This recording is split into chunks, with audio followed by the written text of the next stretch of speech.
The war had ended. The galaxy was quiet again. Captain Rain, a human soldier, stood in the grand hall of the Zalari Empire. He had fought for months. He had risked his life many times.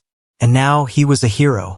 He had saved the life of Emperor Zalkar himself, the most powerful alien in this part of the universe. Thousands of aliens stood in the hall, watching. Everyone was waiting to see what reward the Emperor would give the human. The Emperor stood tall on his golden platform. His voice echoed across the hall. "Human Rain," he said, "you saved my life. You fought with great skill and honor. As a reward, I give you something rare, something special." 2 guards entered. Between them walked a young alien woman. Her skin was silver blue, her eyes glowing softly. She looked calm, but her hands were shaking. "This," the Emperor said, "is a trained pleasure slave. She is beautiful, obedient, silent. She will serve you in any way you desire." The hall was silent. Everyone watched Rain. But Rain did not smile. He did not move forward. He looked at the girl, then back at the Emperor. "I don't want her," Rain said. Whispers started in the crowd. The aliens were confused. The Emperor blinked. "You refuse your reward?" Rain nodded. "I don't take slaves." The room fell into deep silence. It was as if no one could breathe. The girl looked up at Rain, her eyes wide with shock. No one had ever said those words before. She had always been told she was a thing, a gift, toy. "You do not accept her?" the Emperor asked again. Rain's voice was calm but firm. "She is not a thing. She is a person." The Emperor's face was unreadable. For a moment, no one knew what would happen. Then the Emperor raised one hand. "Very well," he said. "You may leave." Rain turned and walked away, leaving the girl behind. Later that night, Rain sat alone in his small ship. He stared at the stars through the window, deep in thought. A soft sound came from behind him. He turned. The same girl was standing there. "What are you doing here?" he asked. "I followed you," she said quietly. "You shouldn't be here," Rain said. She walked forward slowly. Her voice was shaking. "Why didn't you take me?" Rain sighed. "Because you are not property. You deserve freedom." She didn't understand. "But I was given to you. I have been trained. I don't know how to be free." "You don't need training to be free," Rain said. "You just need a choice." She sat down on the floor, her eyes still confused. "What am I supposed to do now?" "Whatever you want," he said. She looked at him. "Can I stay here?" Rain paused, then nodded. "You can stay. But not as a slave, not as a servant, only as someone who is free." For many minutes she said nothing. Then she whispered, "No one has ever spoken to me like this." Rain looked at her. "What's your name?" "I don't have one," she said. "Then choose one," he said. "A name for yourself." She thought for a long time. "Lyra," she said softly. "I want to be called Lyra." Rain smiled a little.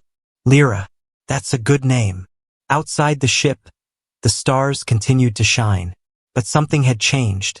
In a galaxy where slavery was normal, one human had said no. And one girl had taken her first step toward becoming something more. Not a reward, not a servant, but someone free. The air inside the ship was quiet, but Lyra's mind was not. She sat in the corner of the small room Rain had given her, staring at the walls. No commands, no orders, no master, just silence. She had been awake all night, waiting for someone to tell her what to do. No one came.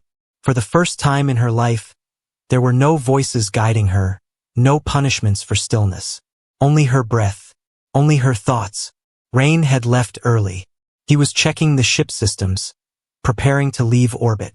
He said she could explore if she wanted, but she didn't move. She wasn't sure if she was allowed. Later, Rain returned. He placed a plate of food on the table. He didn't look at her like a master. He didn't demand anything. "You should eat," he said simply. Lyra crawled forward, kneeling low, head down. "I will serve you," she said softly. "Please, tell me what to do." Rain took a step back. "No," he said gently.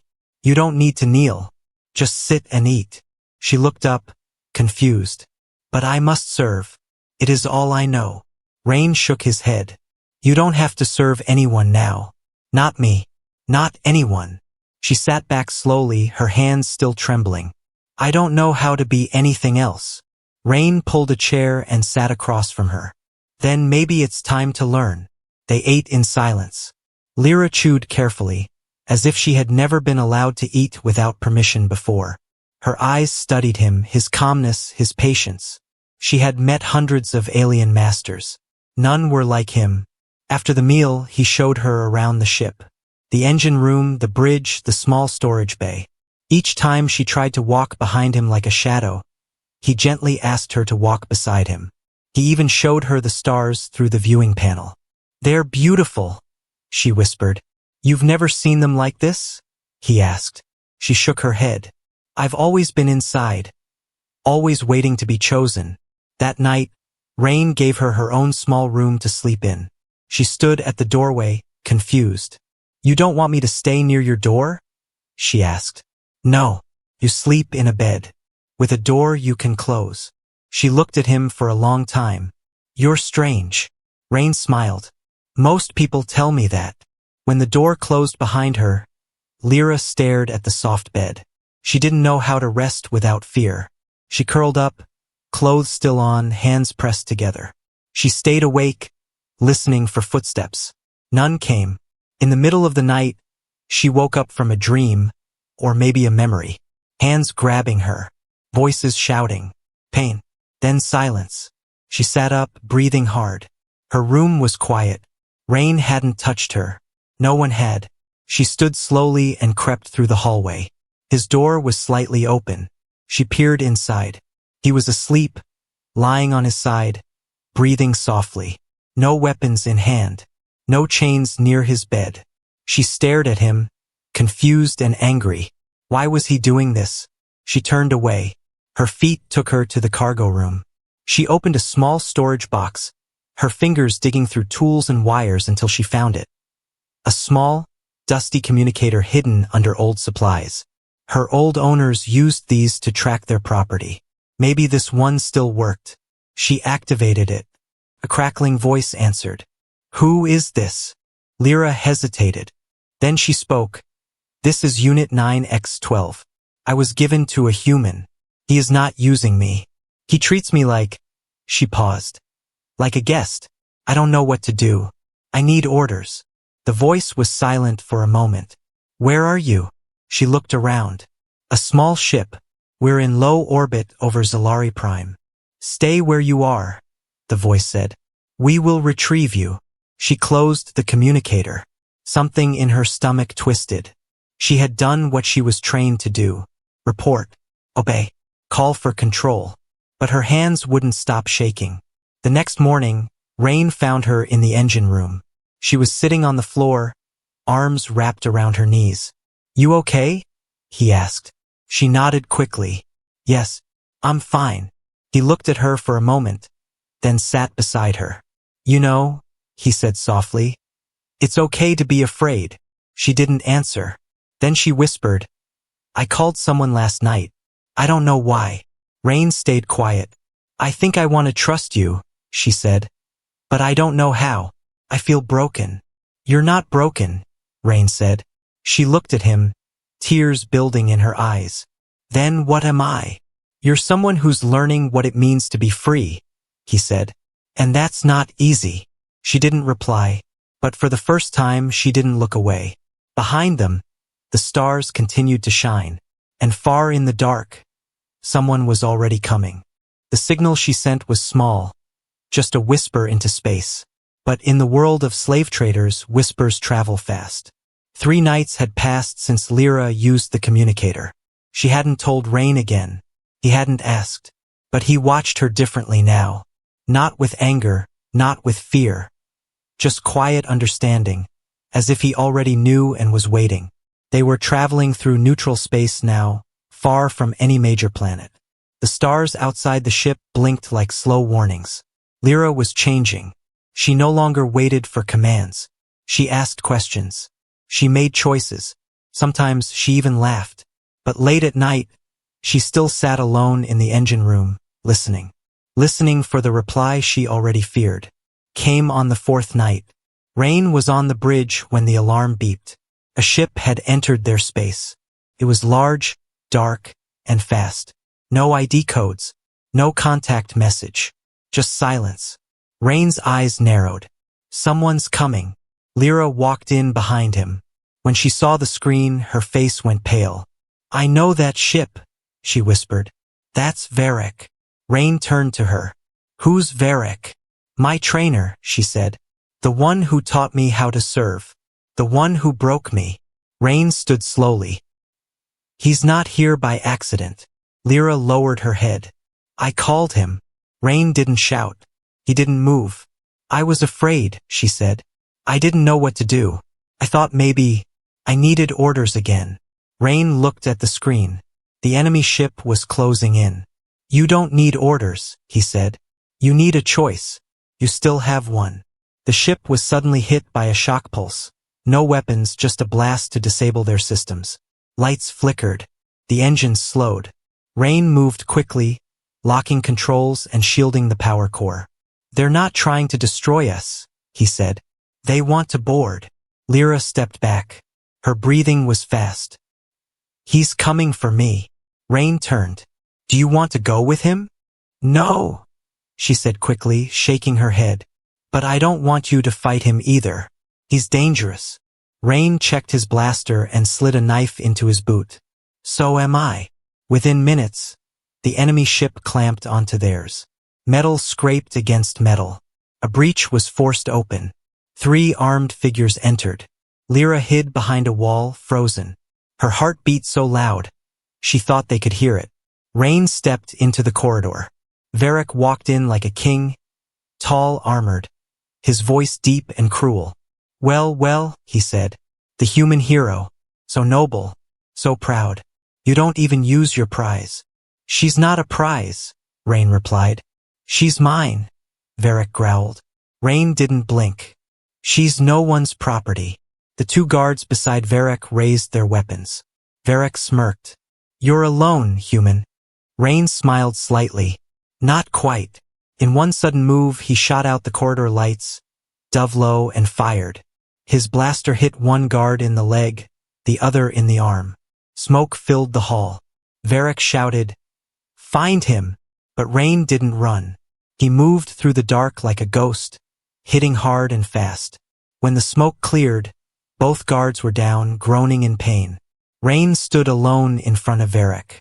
Varric pulled a blade from his belt. "You're going to die for a slave," he said. Rain's voice was calm. "No, I'm going to live, and she's going to be free." Varric lunged.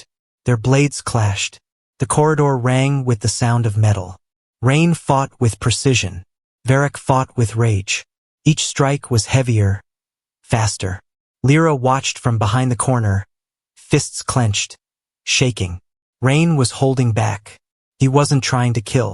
Varric wasn't. One hard strike sent Rain to the floor. Varric raised his blade. "I trained her to obey," he hissed. "She'll crawl back to me once you're gone." He swung downward, but the blade never landed. Lyra screamed and ran forward, grabbing a tool from the wall. She slammed it into Varric's arm. He shouted in pain and turned. Rain used the moment. He rolled, grabbed his knife, and drove it into Varric's leg. The slaver fell to the ground, bleeding, groaning. Rain stood, chest rising and falling, weapon still in hand. Lyra looked at him, then at Varric. "I'm not going back," she said. Her voice was shaking, but her eyes were clear.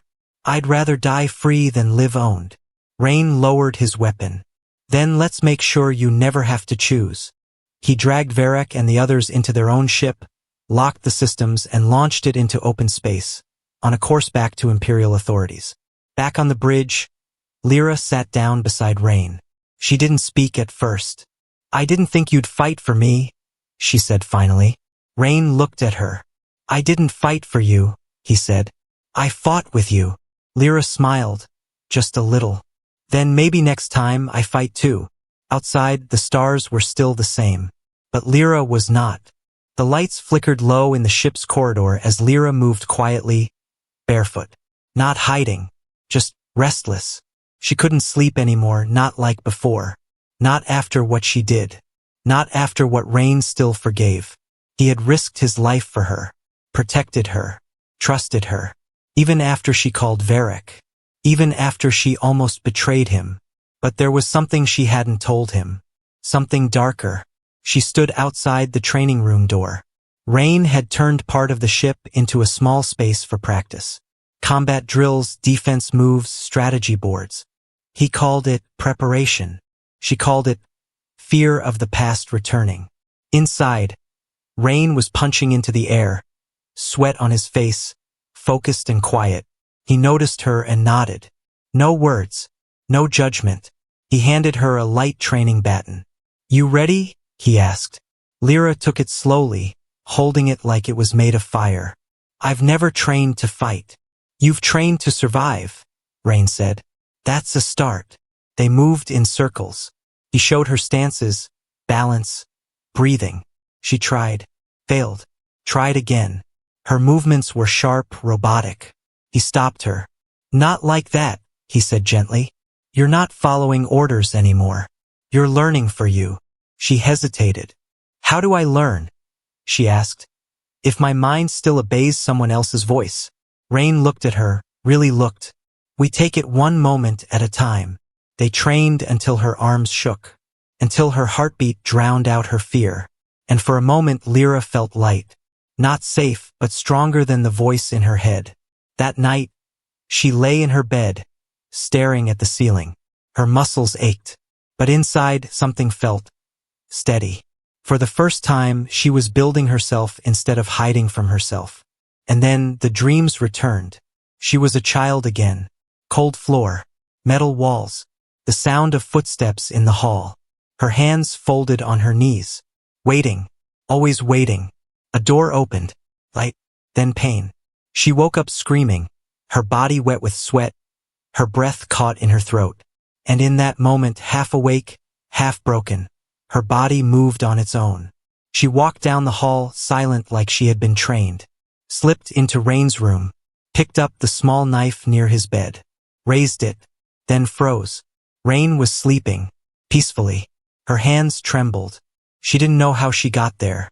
The knife fell to the floor with a soft clang. Rain stirred. Lyra, she backed away quickly. I didn't mean. His eyes opened, calm but alert. He didn't reach for the weapon. He didn't shout. Lyra, what happened? I don't know, she cried, her hands shaking. I didn't want to hurt you. I woke up and I was standing here, with the knife, like I was someone else. Rain sat up. Come here. She didn't move. I can't be fixed, she whispered. I thought I could, but I'm still broken, still programmed. You're not broken, Rain said. You're healing, and healing isn't a straight line. She dropped to the floor. What if next time? I don't stop. Rain got up slowly and knelt in front of her. Then I'll stop you, and we'll try again, as many times as it takes. Tears rolled down her cheeks. I'm scared of myself. I'm not, he said. That morning, she didn't go to the training room. She sat in the engine bay, hugging her knees. The hum of the ship was soft, almost like a lullaby. She remembered something small. A moment years ago when she had fallen during training, bleeding, crying, and Varric had stood over her, saying, You feel pain because you are weak. Good. Pain makes you useful. Rain's voice had said something else. Pain means you survived. It was the first time in her life someone had said pain could be part of healing. She stood up slowly and walked to the bridge. Rain was there, checking navigation logs. Can we go somewhere? She asked. He looked up. Where? Someplace quiet, she said. Someplace. I can try again. Rain nodded. I know a place. He entered coordinates. As the ship turned toward new stars, Lyra sat beside him, closer than before. Thank you, she said softly. For what? He asked. For not treating me like I'm fragile. For letting me fall, and still stand beside me. Rain didn't say anything for a long time. Then he replied, "We're not defined by what was done to us. We're defined by what we do next." And for the first time, Lyra believed it might be true. Somewhere in the distance, new stars waited. The sky above the planet of Sinar was green and wide, filled with twin moons and falling ash from a distant volcano. It was a strange, quiet place, a forgotten world used only by travelers who needed fuel and silence. Rain landed the ship near the edge of a broken town. The buildings were old. The people here didn't ask questions. That's why he brought Lyra here. She needed peace. She needed space to breathe. But peace didn't mean safety. They were not alone for long. Inside the ship, Lyra studied a map of nearby trade routes. Her hands were steady now, her mind clearer. Rain had shown her how to think like a crew member, not cargo. She wasn't perfect. She still woke in fear sometimes. But she had stopped waiting for commands. Now she looked for answers. Rain walked in carrying 2 old rifles. "We've got a problem," he said. "A colony ship called for help. Pirates are circling their supply convoy." Just 3 clicks out. Lyra stood. "You're going to help?" Rain nodded. "If I don't, no one will." "I'm coming with you," she said. Rain hesitated. "You're not ready." She looked at him. "Then I'll go anyway." He stared at her, then smiled. "Suit up." They moved fast. The colony ship was surrounded. 3 pirate crafts circling it like wolves.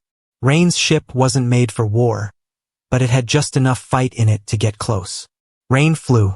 Lyra handled the scanners, guiding him through the asteroids. She didn't flinch. She didn't doubt. She belonged in that chair. Rain glanced at her. "You're better at this than half the cadets I trained." She smiled. "Just a little. Maybe I'm tired of being afraid." The battle started fast. Rain disabled 1 ship with a precision shot to its engine. The second returned fire. The third turned toward them. Lyra didn't freeze. She rerouted power to shields, launched a decoy drone, and tricked the enemy into hitting their own ally. Rain looked over. "You planned that?" "I guessed," she said. "It worked." The third ship tried to escape. Rain chased it down. Lyra's hands moved over the controls, locking its path. The fight was over in minutes. The colony ship sent a signal. "Who are you?" Rain was about to answer, but Lyra leaned over and spoke first. "Just travelers.